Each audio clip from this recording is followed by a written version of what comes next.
I'm not leaving. I'm not fucking leaving! Hello everyone and welcome back to the channel. It's that time again, another portfolio update. August has been a wild month with plenty of ups and downs, so let's dive into what's been happening and how my investments have been holding up. Stop.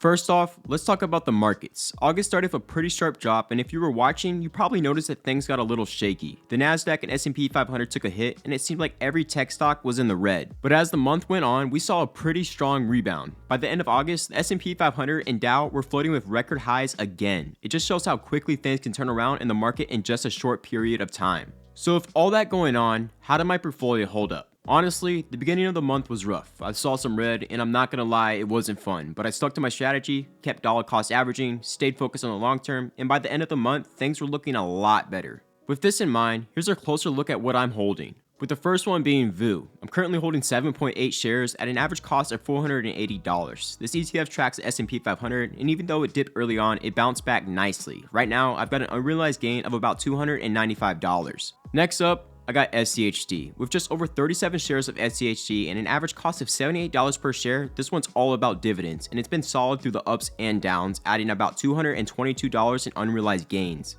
Lastly, I have VYM. I'm currently holding 18.3 shares at an average cost of $117. It's another dividend-focused ETF that's been steady, contributing around $173 in gains. And with all this in mind, I'm up 15.41% year to date. Dividends play a key role in my strategy. My estimated annual dividend income is currently $222.56. It's not huge, but it's steady and reliable income. Here's how my portfolio is currently allocated. VU at 42.35%, SCHD at 32.69%, and VYM at 24.33%. This setup provides a good balance between growth and income, which is exactly what I'm aiming for. Looking back at August, one of the biggest takeaways for me is just how important it is to stick to your plan. Even when things are rough, the market's going to have its ups and downs. That's just part of the game, but if you stay consistent and don't let the noise get to you, you'll be in a much better spot in the long run.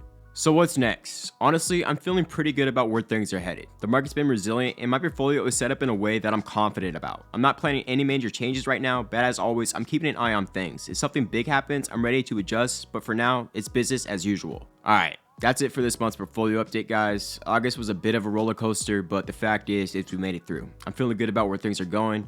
And just remember, investing is a marathon, not a sprint. Keep your eyes on the prize and don't get too caught up in the day-to-day swings. So thanks for watching, guys. If you guys got any questions or want to chat about how my portfolio is doing, drop a comment below. I always love hearing from you. Also, I just want to let you guys know that I'm sorry for the short period of the timing of the video. It just works with my schedule right now. But if you haven't already, go check out my last video last week I uploaded. The Dark Side of Investing is a great watch.